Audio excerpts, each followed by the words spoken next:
Alors, bon après-midi tout le monde. Bienvenue aux rencontres de philosophie réflexive et existentielle avec Mathieu Martel, directement de Montréal, près du marché Jean Talon. Alors, j'espère que vous vous portez bien. Bienvenue à tous et à toutes pour ces rencontres de philosophie sur des thèmes variés, 2 fois par mois, tous les jeudis, lorsque c'est indiqué. Donc, nous avons une rencontre aujourd'hui, en cette fameuse date du 13 mai. 12 mai, mercredi 12 mai. C'était supposé être jeudi, mais j'ai un petit contretemps, donc je fais la rencontre aujourd'hui, le 12 mai, dans le cadre des conférences organisées par le soutien de la Fondation Sylbie-Laès, dans le cadre des rencontres de l'Observatoire Vieillissement et Société. Donc, un organisme à but lucratif qui est là pour, bien sûr, réfléchir sur la notion d'agisme, aider les gens, les aînés à socialiser, sortir de l'isolement et, bien sûr, réfléchir et entretenir une qualité de vie. Donc, bienvenue à tous et à toutes en ce mercredi 12 mai. Nous allons voir également 2 autres rencontres qui se sont ajoutées à notre horaire, nos rencontres du jeudi. Ça sera le 3 juin et le 10 juin. Nous allons nous entretenir respectivement de la sagesse le 3 juin, un thème qui revient assez souvent dans nos rencontres, qui ont lieu depuis plus de 4 ans et demi maintenant. Alors, et la rencontre du 10 mai avant les vacances portera sur le fait, sur la question de qu'est-ce que prendre soin de soi-même, donc une question philosophique importante. Il y aura une petite pause et bien sûr un retour à la fin septembre, probablement sur Facebook Live. Ça sera à voir, sinon en présence à l'Institut de gériatrie de Montréal dans un local attitré. Bienvenue à tous et à toutes. Merci d'être là. Je vais vous interpeller tantôt, bien sûr. Nous allons nous poser ensemble quelques questions concernant le thème du jour, les synchronicités. Nous allons aussi aborder les notions de rêve symbolique. Et bien sûr, nous allons réfléchir sur les notions de sens et de signification face à ce qui nous arrive. Hein? Voilà. Donc, pour ceux qui viennent de se joindre à nous, c'est rare que nous sommes là le mercredi, mais cette fois-ci, c'est inhabituel, mais je suis quand même très content d'être ici, d'avoir pu organiser cette rencontre un mercredi. Vous savez que vous pouvez regarder tous nos vidéos dans la section vidéo de ma page Mathieu Martel Philosophe. Alors, vous allez dans la section vidéo, aussi dans la section événements pour les rencontres, pour avoir un petit rappel. Il y a aussi des activités 1 fois par mois, mes propres activités. On a une rencontre samedi, hein, Sourire à l'inconnu, sur Zoom de 13h à 14h30. Si vous voulez vous inscrire, il reste encore quelques places. Donc, salutations à tous et à toutes. J'espère que vous allez bien. Mathieu Martel avec vous. Donc conférencier depuis 15 ans, auteur aussi, et professeur de philosophie au collégial, mais profondément, tout d'abord, euh, esprit libre, hein, qui prône la réflexion, la liberté d'être, et bien sûr la remise en question de toute forme d'expérience, de valeur et de théorie. Donc voilà. Alors je vous rappelle que ces rencontres, hein, nous allons bientôt commencer le thème de la journée, ont lieu dans le cadre des rencontres philosophiques depuis plus de 4 ans et demi maintenant, dans le cadre de l'Observatoire Vieillissement et Société, un observatoire sur le vieillissement et qui réfléchit principalement sur les notions d'agisme. Donc, je remercie tous les bénévoles de leur apport, hein, à cet organisme-là depuis plusieurs années, donc depuis plus de 15 ans. Et je remercie notamment Johanna, Iman, Eduardo et tous les autres bénévoles qui font en sorte que cet observatoire-là est bien vivant. Alors, je salue Micheline, Anne-Marie qui se joint à nous, François, Mélanie, Isabelle, des habitués. Alors, bienvenue, merci d'être là. On est souvent à peu près entre 10 et 25 en ligne. Et aujourd'hui, c'est un mercredi que ça se passe. Aujourd'hui, nous allons réfléchir sur la notion de synchronicité. Donc, je vous invite tout de suite à m'écrire, hein, À quoi associez-vous cette notion-là? À quoi vous fait penser ce terme de synchronicité? Écrivez-moi un petit mot, une phrase, une phrase, un mot-clé. Et je vais bien sûr, vous commenter durant ma rencontre qui dure à peu près 1 heure. Alors, je vous lance ma première question. Lorsque vous entendez le terme synchronicité, cela vous fait penser à quoi? À qui?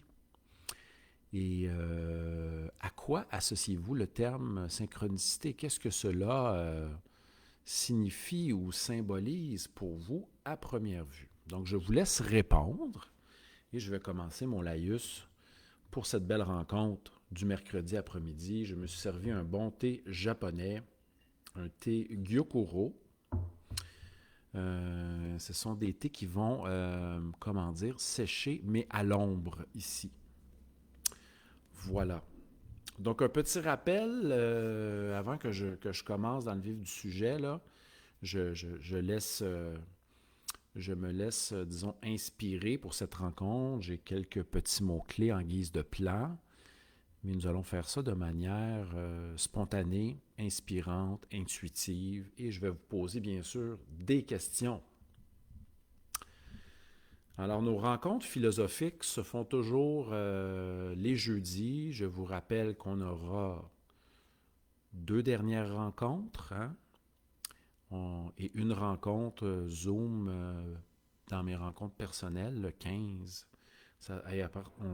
On partira en vacances. Je remercie aussi les gens qui m'ont invité au YMCA Park. Merci, je vais m'entretenir des rêves symboliques et des synchronicités pour les inscrits et inscrites, c'est-à-dire mardi prochain en matinée. Merci de l'invitation. Merci à Caroline, à Vanda de m'avoir invité pour, je crois, la 6e fois et j'adore ces moments. Donc,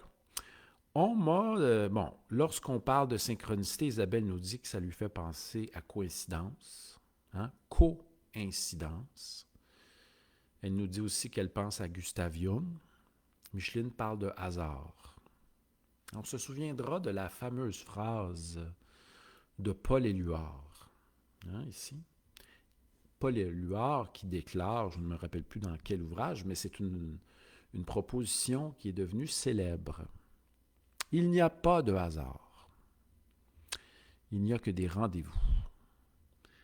Quand on pense à hasard, on pense à des événements qui surgissent de manière imprévue, qui ne sont pas tout à fait compréhensibles, explicables, à travers, bien sûr, une grille d'analyse peut-être scientifique qui recherche les causes, qui recherche peut-être l'explication à travers de lois physiques fondamentales. Lorsqu'on parle d'hasard, on parle de quelque chose d'imprévu, de surprenant, d'inattendu, qui nous déstabilise, mais qui n'a pas vraiment, qui ne se laisse pas prêter à une forme d'explication rationnelle ou d'interprétation signifiante. Et nous allons aller voir que signifient les synchronicités. Donc, mais on peut penser à coïncidence. Certains vont dire des hasards préparés d'avance. Est-ce qu'on fait ici intervenir la notion de destin, d'aspect destinal? Nous allons voir. Que cache ce terme de synchronicité? Donc aujourd'hui, nous allons traiter des synchronicités. Effectivement, comme le souligne Isabelle, c'est un concept qui se retrouve dans une chanson de The Police, Synchronicité, qui est même un album, et il y a 2 chansons. Allez écouter la chanson de Synchronicité 1 du groupe The Police, avec les paroles, en même temps que vous écoutez la musique, le rythme. Sting, qui a écrit cette chanson Synchronicité, un album des années 80, peut-être, avec The Police, présente la vision des synchronicités de Gustav Jung. Alors, c'est Gustav Jung. ce psychanalyste, mais qui a développé une théorie singulière, qui c'est bien sûr, faisait partie des balbutiements des recherches de psychanalyse autour de Freud. Hein. Nous avions comme disciples, Freud avait comme disciples bien sûr Adler, Ferenczi. Il y a eu aussi les psychanalystes comme Reich, etc. et Gustav Jung, qui se sont, bien sûr, une distance qui s'est opérée chez Jung d'avec Freud. Hein. Et c'est surtout pour le côté, Jung était très ouvert aux mythes, aux symboles, à l'ésotérisme. Et ce qui était un petit peu étranger pour Freud. On se rappellera, je vous conterai peut-être tantôt une petite histoire qui s'est passée à un moment donné, une synchronicité qui a un peu renversé Freud. Voilà. Mais le terme synchronicité, hein, donc si on y va avec la racine, hein, synchrone, hein, dans le temps, donc une synchronie, une simultanéité de deux aspects qui sont liés au temps. Donc, je vais vous donner dans quelques instants une définition de ce terme qui est souvent utilisé dans un vocable expérimental. J'ai vécu des synchronicités, il s'agit d'une synchronicité. J'ai vécu mon lot de synchronicité. Hein, donc, mais je critique ce terme qui semble pour moi un peu inexact dans un certain sens. Parce qu'il est question, selon Jung, de simultanéité. Je ne crois pas que les choses se font simultanément. Donc, Mélanie parle d'événements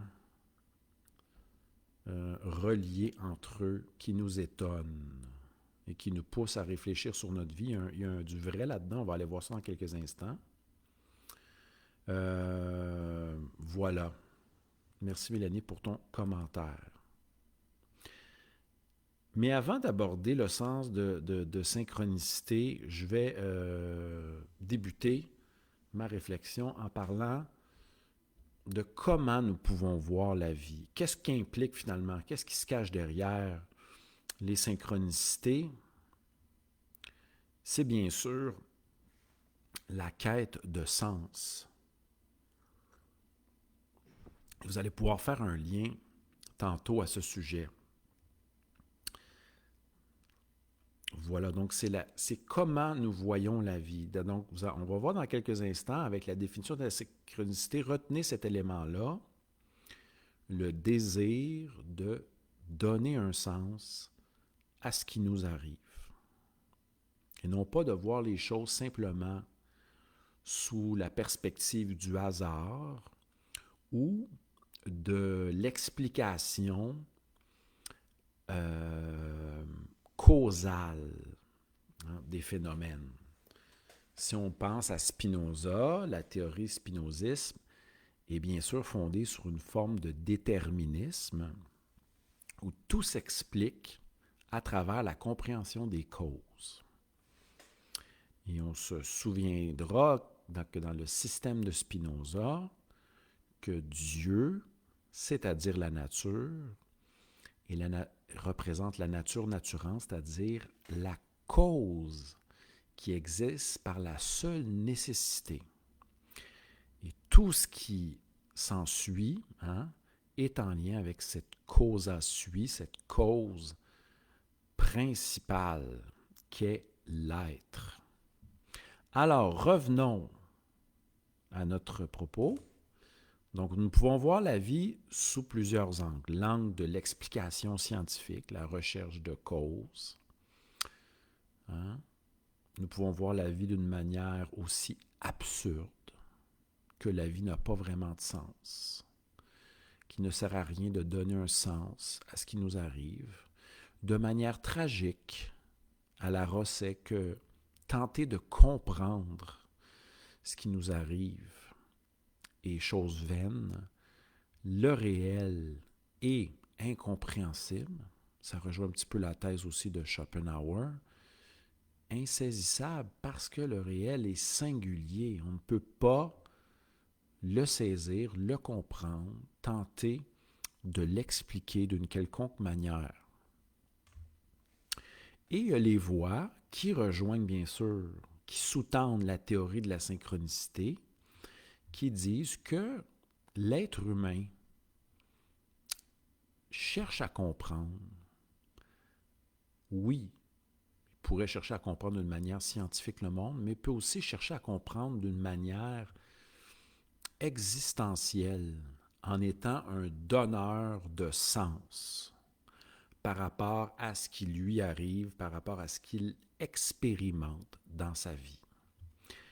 Et donc, il faut retenir ça, que ce qui sous-tend la théorie de la synchronicité, c'est que pour Jung, l'être humain est là pour prendre conscience, hein, jeter de la lumière sur l'ombre, éclairer l'ombre, éclairer sa vie, mais en étant bien sûr un acteur. Donc, nous sommes des individus qui prenons conscience, qui recherchons à nous réaliser, à se réaliser à travers un processus d'individuation. Nous sommes des donneurs de sens. Voilà ce qui sous-tend cette théorie-là que je vous présente à l'instant. Alors, et je vais vous donner plein d'exemples. J'aimerais bien aussi vous entendre, si vous avez vécu des exemples de synchronicité, si vous avez vécu des expériences qui sont devenues des exemples que vous pouvez relater. Et j'en ai vécu une tantôt en sortant du train. Je vais vous la présenter dans quelques instants. Donc, qui dit synchronicité dit simultanéité entre deux événements, mais moi j'irais davantage. Il y a un aspect de simultanéité, mais je ne suis pas sûr que la simultanéité soit le bon terme. Relation entre deux événements. OK? Mais, donc c'est vous qui faites un lien entre deux événements qui se produisent. Souvent, Jung va dire, bon, il y en a un qui est de nature psychique et l'autre de nature phénoménale objectif. Je donne l'exemple dans quelques instants. Mais pour souligner le tout, il doit y avoir bien sûr, donc on fait un lien entre deux événements qui sont de nature à la fois psychique et objective, mais qui vont réveiller une charge ou animer une charge émotionnelle. Donc, le lien que nous faisons entre ces deux éléments dits simultanés, mais je ne crois pas qu'ils sont simultanés, ils sont reliés, ils se produisent de manière, pas tout le temps simultanée, mais de manière successive. Donc, il doit y avoir un sujet qui fait un lien entre ces deux événements-là. Je vais vous donner deux exemples dans quelques instants. Et comment dire, le sujet qui vit, bon, le lien entre ces deux événements-là, et nous devons retenir que ce lien-là n'est pas un lien d'ordre causal. Donc, si je pense à quelqu'un, ce n'est pas moi qui engendre comme effet la venue ou la présence de quelqu'un. Pensez à la boule de billard. La boule blanche qui frappe la boule noire, qui elle avance pour aller se loger dans le trou de la table de billard. Ce n'est pas une relation acausale entre ces deux événements-là. Il n'y a pas de relation de cause à effet. OK? Donc, Jung le stipule. Il s'agit, il y a un lien de simultanéité, bien sûr, que je critique entre deux événements. Et je lui associe, bien sûr, un sens. C'est moi qui va devenir un donneur de sens. Voilà. Mais cette expérience-là, à la fois psychique et associée à une perception davantage objective, réveille une part, une teneur affective. OK? Donc, c'est vraiment la teneur affective et ce qui nous pousse à rechercher, à donner du sens qui va concrétiser la synchronicité. Alors, certains appelleront ces événements comme des hasards. Qu'est-ce qui vient faire en sorte que ça ne demeure pas simplement des hasards? C'est le désir de donner du sens et de saisir ces occasions de synchronicité pour pouvoir faire des liens dans sa propre vie et de donner du sens dans l'instant. Jung va associer ça à l'inconscient collectif, etc., peut-être au processus d'individuation, mais je ne m'en tiens pas à la vision jungienne des choses. Je fais juste reprendre le terme. Il doit y avoir une charge affective où le sujet est transporté, renversé, étonné, donc ça ne peut pas être strictement cérébral, avis au pur rationaliste ou au pur scientifique causaliste. OK, allons-y avec des exemples. En sortant du train tout à l'heure, j'ai pensé à mon ami Mano. Et Mano aime aller à un café particulier qui s'appelle le Café Dispatch. Dans le Milex, et Mano promène ses chiens. Hein? Je crois que ce sont des bulldogs anglais. Oscar et Whisky. Donc, il promène des chiens qui ne sont pas ses chiens, mais il est un promeneur de chiens. Et je pense à Mano et au Café Dispatch. Bien sûr, Mano est un habitué de ce café-là et une fois aux 2-3 mois, je vais avec Mano au Café Dispatch. Mais tantôt, je pense à lui et à ses chiens qu'il promène et au Café Dispatch en sortant du train. Et devinez quoi? Je marche pendant 2 minutes et j'aperçois Mano. Donc, je suis étonné quand même de voir Mano là, que je n'ai jamais croisé Mano à cet endroit-là, mais je suis content, je suis émerveillé et j'ai hâte de lui parler. Donc, mais il n'y a pas vraiment, il y a une charge affective, mais c'est ça un petit peu le départ d'une synchronicité. Mais celle-ci, j'ai pensé à Mano comme ça, mais il n'y avait pas d'autres éléments qui pouvaient être dits renversants. Je ne voyais pas un désir aussi de rechercher, de faire du sens face à cela. Donc, que peut-on dire? Est-ce que mon être pensé à Mano et a capté la présence de Mano à distance? Est-ce que c'est ça? On peut se poser une question. Ce n'est pas moi qui a engendré Mano. J'ai simplement pensé à lui et il est apparu. Hein? Je l'ai aperçu sur mon chemin. J'étais quand même étonné de le voir là. Donc, c'est un petit peu ça le point de départ des synchronicités. Je pense à Mano, à ses chiens au Café Dispatch, et j'aperçois quelques instants plus tard, et c'est là, donc ce n'est pas question ici de simultanéité, mais de succession. Et moi, je dis que souvent, des fois, les successions se produisent souvent dans la journée même. OK? Donc, ce n'est pas simultané. Ce n'est pas en même temps. Donc, je pense à Mano et Mano apparaît. Quelquefois, on peut recevoir des coups de téléphone, on pense à quelqu'un. Ça m'est arrivé avec un courriel. J'attendais un courriel de mon gestionnaire de condo. Je me suis dit, s'il ne m'augmente pas le prix du loyer, je renouvelle. Quelques instants plus tard, j'ouvre ma boîte courriel et il m'offre de rester sans augmentation. Donc là, on se rapproche, c'est très près. Donc là, on se rapproche de l'élément de simultanéité, mais je dois vous dire que laissons-nous une journée. Hein, lorsque nous pensons à quelqu'un, nous avons une idée qui surgit dans notre esprit, laissons, pour que ça soit dit une synchronicité, il doit y avoir bien sûr une part affective, hein, un réjouissement, une réjouissance, un contentement, une joie, même un renversement, une transformation intérieure. un chamboulement. Donc, la part affective est importante et le fait aussi de donner sens. Mais quelquefois, les synchronicités ne sont que de simples clins d'œil. Donc, quand j'ai vu Mano tantôt, c'est un simple clin d'œil.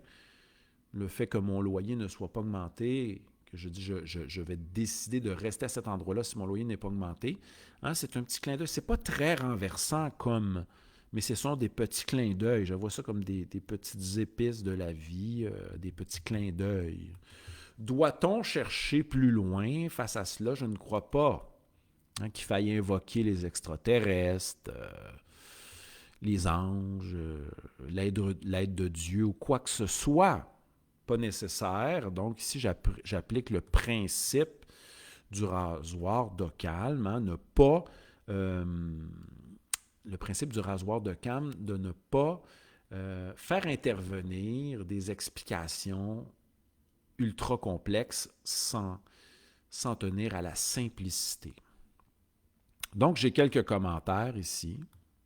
Bon, Daniel nous parle de visite astrale, donc je n'irai pas dans cette direction-là. OK, j'ai des commentaires ici. Isabelle nous parle qu'elle écoute la radio avec son amoureux et que les chansons qui passent à la radio, hein, les paroles des chansons jouées parlent de leur relation. Ça m'est souvent arrivé, hein? Une chanson qui d'habitude ne nous interpelle pas, mais là qui prend toute notre attention. Et on ne sait pas pourquoi. Donc on va aller écouter les paroles, lire les paroles, tenter de les ressentir et de les comprendre. On peut faire ça. Hein? Pourquoi cette chanson-là m'interpelle si fortement en ce moment? Et on va aller lire les paroles pour voir si elles ne nous révèlent pas quelque chose sur ce que nous vivons au niveau d'une relation, au niveau d'un sentiment, d'une situation trouble. Ça m'est arrivé à plusieurs reprises.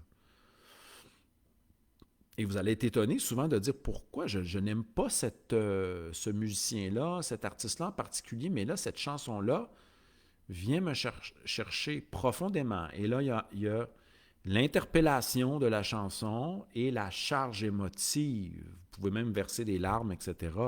En l'écoutant, des larmes de joie, des larmes de libération, des larmes de tristesse. Donc, Mélanie fait intervenir l'univers. Bon, l'univers met quelque chose sur notre chemin. Mais a-t-on besoin de l'univers? Est-ce qu'il y a vraiment un univers qui met quelque chose sur notre chemin? Posons-nous cette question. Elle dit que l'univers nous met quelque chose sur notre chemin pour cheminer et grandir. N'est-ce pas plutôt nous qui percevons des éléments à travers les faits, à travers les expériences, les phénomènes? N'est-ce pas plutôt nous qui sommes des donneurs de sens et qui faisons des liens, qui interprétons ce qui nous arrive, ce qui arrive pour tenter de comprendre et de donner sens en tant qu'individu, hein, qui est en quête de sens et qui veut construire une voie, qui veut se réaliser. Voilà.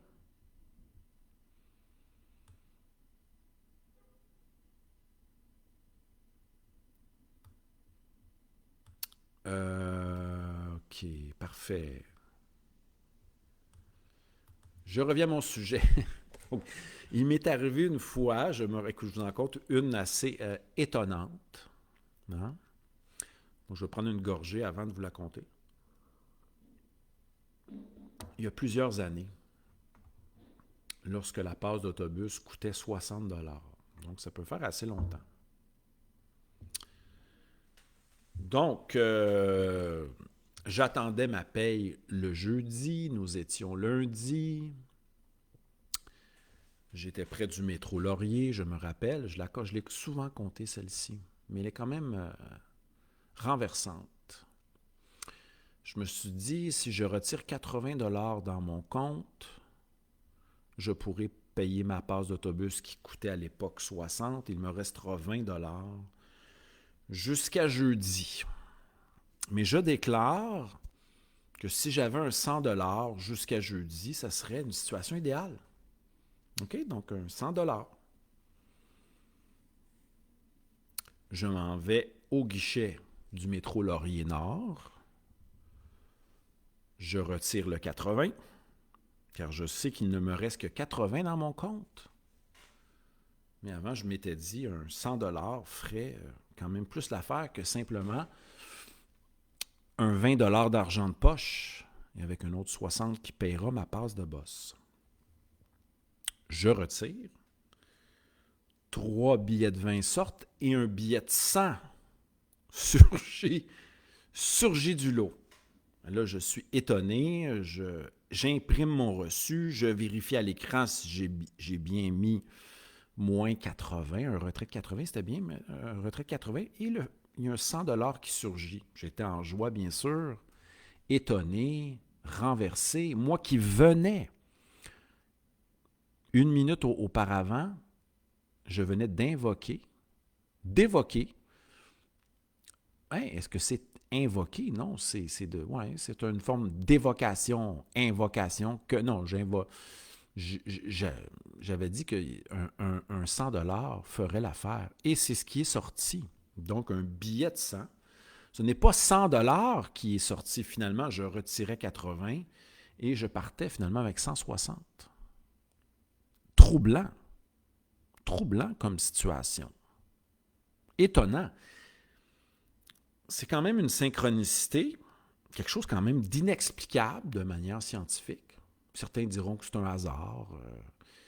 Il s'est passé un problème avec le tri, mais l'important, c'est la réflexion, hein, le lien entre la psyché, entre les pensées qui nous habitent et l'événement que nous vivons au niveau phénoménal.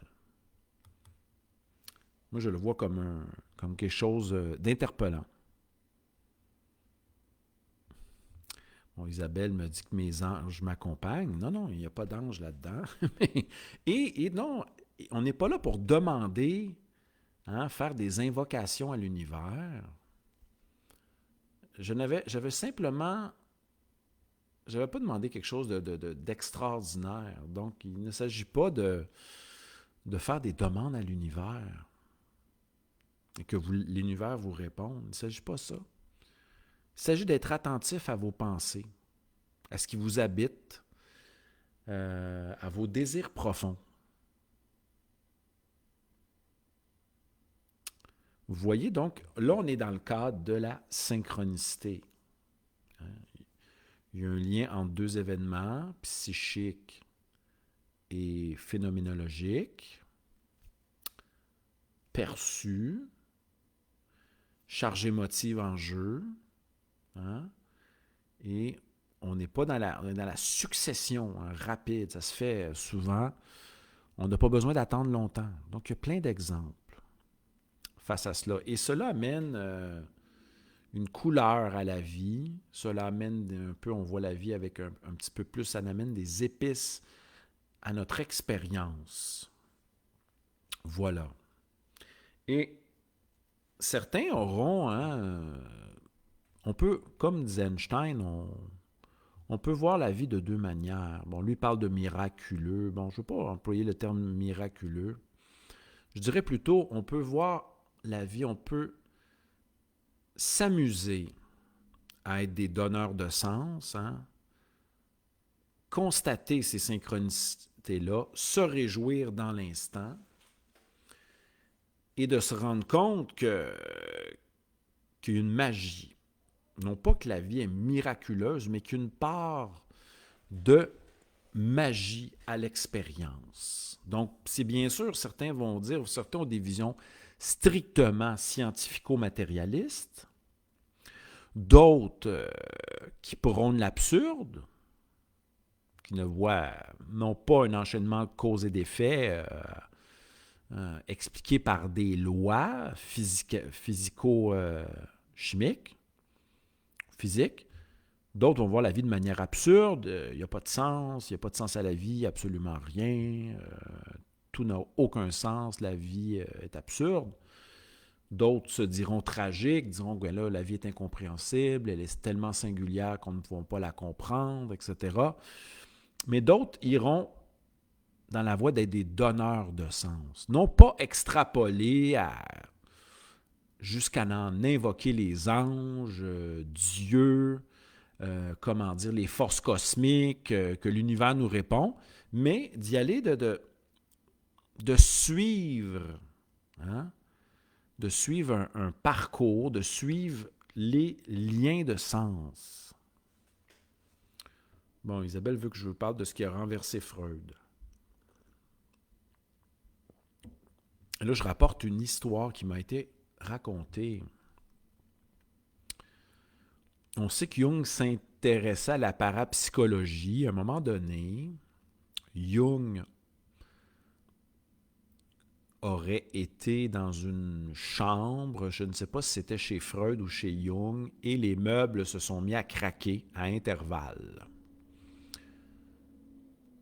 Et Freud aurait été tellement renversé par ces bruits qui étaient inexplicables qu'il se serait évanoui dans les bras de Jung. OK? Donc, ça s'est passé. Mais il y a un élément important avec le scarabée et Jung. Hein? Jung parle souvent de cet exemple-là de synchronicité où il est en thérapie avec une dame qui lui conte sa vie. Elle dit qu'elle a rêvé un scarabée d'or ou un scarabée vert. Et devinez ce qui vient se cogner à la fenêtre. Peut-être que la fenêtre était entrouverte. Jung lui montre le scarabée qui vient de se heurter à la fenêtre, le montre à la dame et lui dit « Était-ce de ce type de scarabée était-ce ce genre de scarabée dont vous me parliez? » Et la dame de dire « Oui. » Donc là, c'est vraiment étonnant. Elle parle qu'elle a rêvé un scarabée vert ou un scarabée d'or et le scarabée apparaît comme phénoménalement au niveau d'une expérience objective faite par la dame et par Jung. Emmanuel nous dit que plus on est conscient de cette forme de magie-là, et plus elle se manifeste. Donc, il y a comme, on appelle ça finalement de nourrir. Hein? Plus on s'intéresse à un sujet, ou plus on s'engage, soit dans la créativité, dans l'écriture, dans cette quête de réalisation, et plus nous sommes nourris. C'est très intéressant parce que ça rejoint quand même un principe, le principe de plus nous sommes actifs et compréhensifs et plus nous sommes nourris par cette forme d'automotricité au niveau de la compréhension et de l'action. Donc, je rejoins la position d'Emmanuel tout à fait. Et regardez, je pensais à mon ami Chris il y a une semaine. Je passais sur la rue de Relais, un appartement où il restait jadis. Et c'est drôle, j'ai pensé à son ancienne copine. Donc, j'ai été habité pendant 2-3 jours. Et je reçois une invitation courriel de Chris que je n'avais pas vu depuis 3 ans, avec qui je n'avais pas interagi depuis plus de 4 ans. C'était fort. Donc, quelques jours avant sa manifestation, avant qu'il me contacte, je pensais fortement à lui. Donc, Isabelle de dire qu'elle pensait justement à Emmanuel qui surgit dans le clavardage, ici maintenant. Donc, vous voyez ici, ça touche à un autre élément important.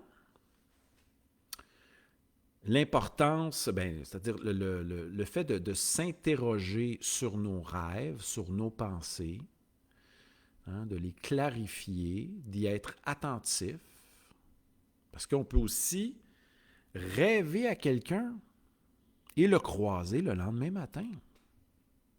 Ça m'est souvent arrivé, hein, qui a rêvé qu'un ami s'était blessé à l'épaule.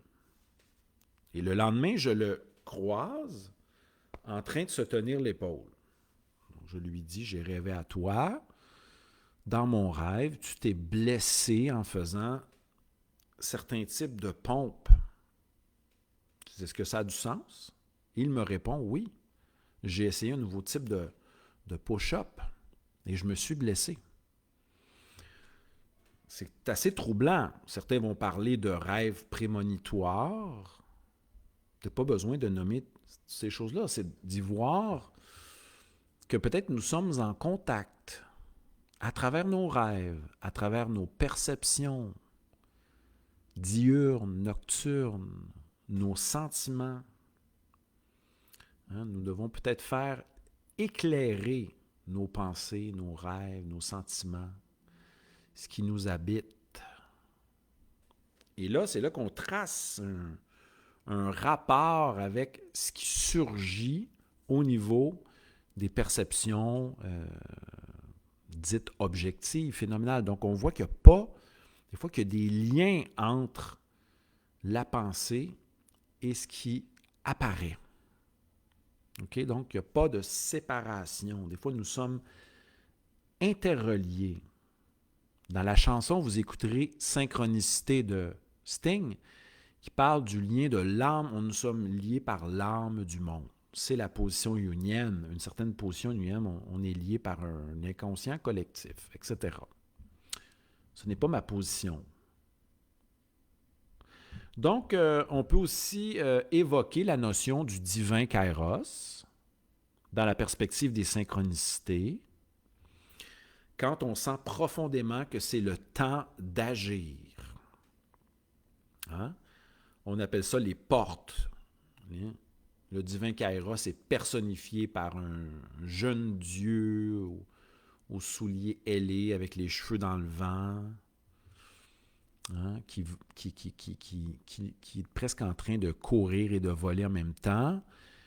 Le dieu Kairos symbolise les opportunités, hein, s'ouvrir aux opportunités, et quelquefois on ressent profondément que c'est le temps de passer à l'action, c'est le temps de tourner la page. Hein, on ressent, donc c'est lié avec le... Ce n'est pas... Donc, le Kairos, c'est un type du temps, c'est le temps de l'instant, c'est la notion qui est liée au temps de l'instant. Il y a quand même un lien avec le synchronisme, c'est-à-dire qu'on sent que c'est le bon moment, que c'est le temps d'agir. C'est là, mais allons-nous le saisir? Pour ça, il faut être bien sûr à l'écoute, hein? Et il faut aussi oser dire oui, donc oser être actif, oser dire oui, je vais m'engager dans cette voie, je vais dire suivre le courant qui m'inspire. Et là, ensuite, on va faire des liens et devenir encore des donneurs de sens. Donc, ça demande devenir des donneurs de sens, demande d'être à l'écoute, d'interpréter, de faire des liens et, de choisir, d'oser faire le saut, choisir, même si nous n'avons pas de preuve que cela va fonctionner, nous avons une intuition profonde que c'est la bonne décision à prendre, mais nous ne pouvons pas le démontrer tout de suite. Donc, c'est avec le temps, l'expérience et cette pratique. Vous allez faire des liens par la suite. C'est à vous de faire les liens. C'est à vous de vous remémorer ce que vous vivez, d'analyser et de faire des liens sans trop tomber dans des élucubrations fantasques ou délirantes. Donc, certains vont dire, bon, c'est la trame, il s'agit d'une trame subtile de la vie, d'interprétation, bien sûr, métaphysique, de ce qui nous arrive en tant qu'expérience vécue, profonde, qui nous renverse. Donc, nous sommes des interprètes, des donneurs de sens. Hein? Ça demande, bien sûr, comment dire, c'est lourd de poids au sens où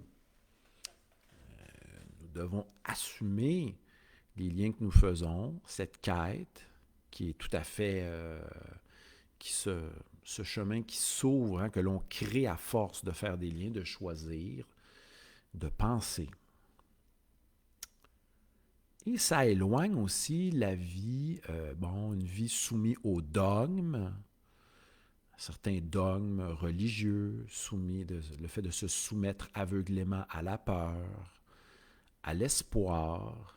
Et c'est une voie où nous nous engageons, hein, de tout notre être pour devenir des gens qui tissons. Hein? Nous tissons des liens de sens. Et nous sommes des donneurs de sens. Nous pouvons aussi réinterpréter le monde. Ce qui me fait penser à la phrase de Nietzsche. Hein? C'est bizarre, je ne sais pas pourquoi je pense à cette phrase-là qui surgit en moi. Tantôt, j'ai parlé des luards. Il n'y a pas de hasard, il n'y a que des rendez-vous. C'est beau, cette phrase-là. Hein? Ce ne sont pas des moments fortuits qui nous arrivent lorsque nous sommes renversés, étonnés, chamboulés. Dans la perspective des synchronicités, ce sont des rendez-vous avec nous-mêmes. Mais dans la perspective de l'autre, c'est-à-dire des rendez-vous qui vont nous aider à faire des liens et à éclairer notre chemin que nous traçons ici maintenant à chaque instant. Mais cela me fait penser à la phrase de Nietzsche, « Le monde te prend tel que tu te donnes ». Et je vois dans cette phrase-là que ceux qui osent être des donneurs de sens, de défricher, hein, ceux qui osent tracer leur chemin,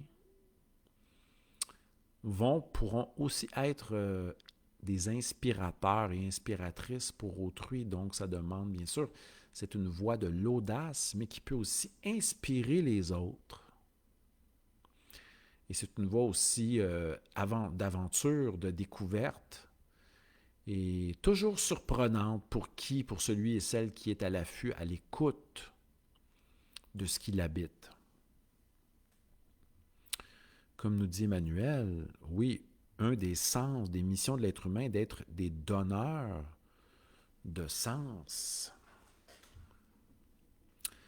Donc, salutations à ceux qui viennent de se joindre à nous. Nous sommes dans un live qui était prévu le jeudi, mais étant donné que j'ai une réunion demain à 13h, à laquelle je ne pouvais pas me soustraire, nous avons déplacé les causeries de l'OVS, l'Observatoire Vieillissement et Société, ce mercredi 12 mai. Salutations à Pierre, Emmanuel, Isabelle, Daniel qui est avec nous, Mélanie et compagnie. J'espère que vous allez bien. Petite parenthèse pour vous dire que nous aurons 2 conférences, nous seront ajoutées au mois de juin. Donc, le 3 juin, nous allons nous entretenir de la sagesse. Qu'est-ce qu'être sage aujourd'hui? Qu'est-ce qu'un sage? Qu'est-ce qu'une femme sage? Et le 10 juin, comment prendre soin de son être? Qu'est-ce que prendre soin de soi? Qu'est-ce que cela implique? Je serai en pause après durant 3 mois. On se verra à la fin du mois d'août pour une petite conférence personnelle que j'animerai. Je crois que c'est le 25 août. Sur la confiance, on m'a beaucoup demandé de réfléchir sur la notion de confiance. Je n'avais jamais fait de conférence là-dessus. À la fin du mois d'août, une conférence nouvelle qui s'intitulera « La confiance créatrice », qui sera donnée toujours un samedi à 13h, comme nous avons une super rencontre « S'ouvrir à l'inconnu » ce samedi, 15 mai, avant les vacances, avant l'été, notre dernière conférence Zoom, le 15 mai, s'ouvrir à l'inconnu. Vous allez voir dans ma section événements, tous les événements, vous pouvez les apprécier, sont là jusqu'au J'en ai même placé mes événements personnels jusqu'au mois de novembre. Et tous nos vidéos dans les petits lives, Facebook Live du jeudi sont disponibles pour des réécoutes avec les titres dans ma section vidéo sur ma page Mathieu Martel, philosophe. Donc, Pierre y va d'une affirmation à la fois équivoque. Une femme sage est une sage femme. Est-ce que c'est nécessairement vrai? Hein, quand on voit qu'il y a deux sens ici à cet équivoque-là. Merci à Pierre d'être là. Merci pour ce petit mot, cette petite boutade. Alors, revenons à notre sujet. Avez-vous vécu des synchronicités? Est-ce que quelqu'un veut me relater, me résumer en quelques lignes, hein, une synchronicité qu'il a vécue? On parle d'un lien entre deux événements qui pousse un individu qui le perçoit, qui le vit, à lui donner sens. Et bien sûr, cet événement génère et est de nature acausale et va réveiller l'aspect émotif en nous-mêmes. Je crois que moi, de ce temps-ci, disons que plus on est disponible, plus on a de temps, plus la vie est légère, plus on dirait que quelquefois les rêves, les synchronicités se manifestent dans notre vie. L'autre matin, je pensais à mon ami Martin. Je me dis, il faudrait bien qu'on aille prendre un thé. Martin passe devant mon appartement. Je lui signifie ma présence. Il ne m'entend pas. Je sors à l'extérieur. Je me promène dans le marché Jean Talon. Je dis, je vais aller à gauche. Et finalement, je finis par le croiser. Il sortait d'un commerce. Et, attention, il me dit, je m'en vais acheter du thé. Donc, je le suis. Après, il me dit, on s'était parlé qu'on allait prendre un thé il y a un mois. Et moi, je pense à lui. La journée même, il passe devant mon appartement et il me dit, est-ce qu'on va essayer le thé chez toi? Vous voyez? Donc, les amis, ça peut nous arriver. Comme je disais tantôt, certains vont voir ça comme de simples coïncidences, vont voir ça comme des hasards, mais les donneurs de sens, eux, les voient comme peut-être une forme de magie, d'épices face au quotidien, etc., qui peuvent nous dire que nous sommes sur un chemin intéressant, et surtout lorsque les synchronicités s'enchaînent. Qu'est-ce que je voulais dire? J'ai quelque chose qui vient de me passer par l'esprit, ça va sûrement revenir. Voilà, donc, quelquefois, les synchronicités s'enchaînent et certains, comme Emmanuel, voient comme que nous sommes sur une trame intéressante. Hein? Voilà. Certains vont dire aussi que notre manière de voir la vie va avoir une forme de teinte, hein? Notre attitude et notre manière de voir la vie. Est-ce qu'on voit la vie comme étant... Est-ce qu'on s'attarde au drame? Est-ce qu'on s'attarde à la beauté? Hein? Qu'est-ce qui occupe notre attention? De quelle manière? À quoi comme disait Plotin, de la manière dont vous percevez le monde, hein? Ça va nourrir votre manière de voir le monde, de vivre. Il avait une belle formule.